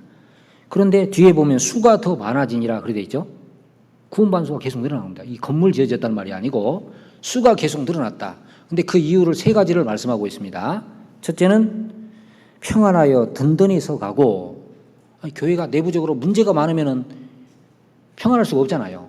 근데 딱 안정이 돼 있는, 그리고 든든히 섰다는 말씀 속에는 너희를 주와 및 그 은혜의 말씀께 부탁하노니 그 말씀이 너희를 능히 든든히 세우사. 사도행전 20장 32절에 보면은, 그러니까 말씀이 너희를 능히 든든히 세우사 그랬으니까 이제 성도들 개개인이 이제 말씀을 가까이 하면서 말씀에 딱 서 있는 신앙이 돼 있는 거예요. 그러니까 평안하게 든든히 서가고, 이제 신앙생활 하다 보면은 어려움이 오면 이제 신앙이 흔들리는 사람 있잖아요. 어떤 사람은 신앙이 연약한 것 같은데 문제가 생겨도 변함없이 딱 서 있는 사람이 있고, 그 이제 그 사람이 평상시에 말씀을 얼마나 가까이 하느냐, 말씀에 신앙이 서 있냐, 그게 그때 드러나는 겁니다. 두 번째가 주를 경외함과 이렇게 돼 있죠. 주를 경외함과. 그러니까 주를 경외한다는 게 주님을 가장 높이니까, 교회 안에서 주님이 가장 높아지니까 주님 말씀을 순종하는 일들이 생기는 겁니다.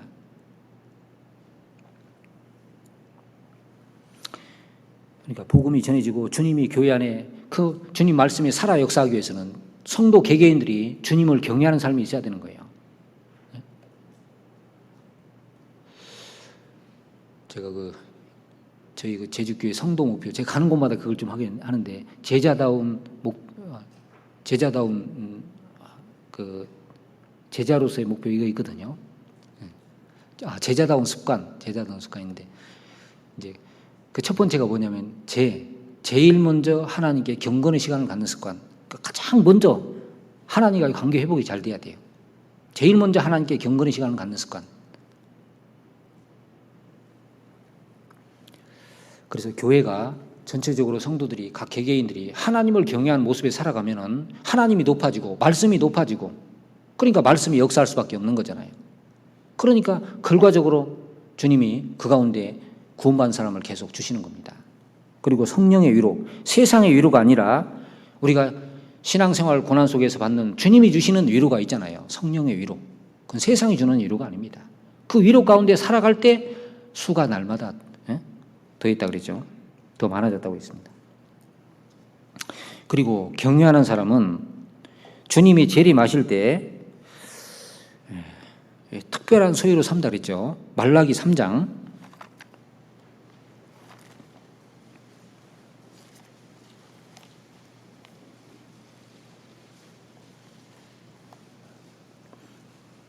16절 17절입니다.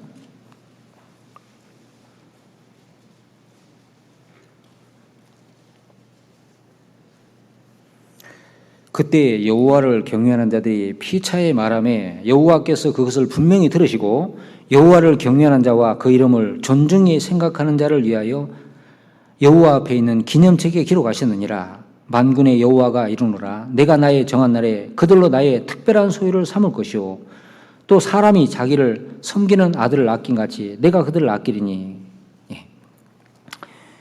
이 말라기 시대에 제사장들 타락하고 백성도 타락했는데, 그런데 그 중에서도 하나님을 경외하는 사람들이 있었죠.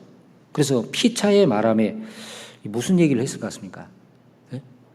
이때 당시에 아마 비록 이제 이렇게 돼도 하나님을 경외하는 삶을 살자, 하나님을 위한 어떤 그런 삶을 살자고 그런 얘기 안 했겠습니까? 자, 그걸 여호와께서 분명히 들으시고, 제주도 가면 말이 참 많습니다. 말을 잘해야 돼, 그죠? 하나님이 분명히 들으시고 계시기 때문에, 그리고 여호와를 경외하는 자와 그 이름을 존중히 여기는 자를 위하여 여호와 앞에 있는 기념책에 기록하시다. 기념은 잊지 않기 위해서 하는 거잖아요. 딱 기록해 놓은 겁니다.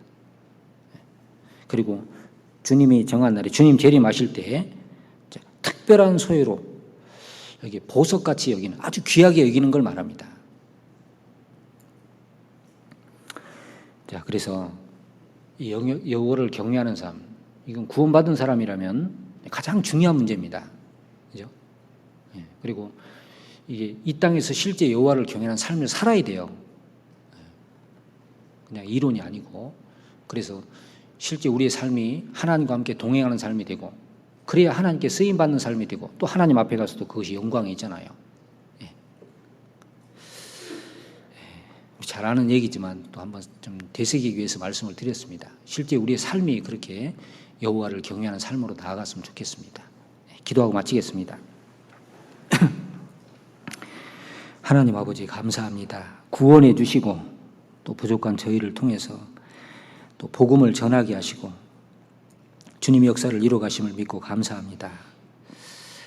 오늘도 여호와를 경외하는 삶에 대해서, 그리고 여호와를 경외하는 자에게 주시는 축복에 대해서 또 말씀을 통해서 배웠습니다. 우리 봉성교회 모든 형제 자매님들, 주님 앞에 설 때까지 우리 나머지 삶이 아브라함이 하나님을 경외했던 것처럼, 느헤미야가 하나님을 경외했던 것처럼, 또 히브리 산파들이 하나님을 경외했던 것처럼 실제 우리의 삶이 생활 속에서 하나님을 경외하는 삶이 될 수 있도록, 그래서 하나님을 나타내고 또 하나님께서 우리에게 주시고자 하는 축복받는 그런 삶이 될 수 있도록 인도해 주시옵소서. 주님 오실 날이 멀지 않은 마지막 때 구원을 받았습니다. 우리 나머지 삶이 하나님 앞에 귀하게 쓰임받는, 주님 역사에 어떤 모양으로든 쓰임받는 삶을 살도록 주님 앞에 섰을 때 그 모든 것에 대한 또 칭찬과 영광과 존귀를 얻는 그런 삶을 살도록 우리를 붙들어 주시고 더욱 인도해 주시옵소서. 또 봉선교회가 또 이 지역에 이루어진 영혼들에게 복음을 전하기 위해서 또 계획한 모든 일 가운데 주님께서 더욱 도움의 손길을 베풀어 주셔서 순조롭게 잘 진행될 수 있도록 주님께서 함께해 주시기를 간구합니다. 이후에 나머지 모든 시간 도와주시기를 의지하며 예수님 이름으로 기도드렸습니다. 아멘.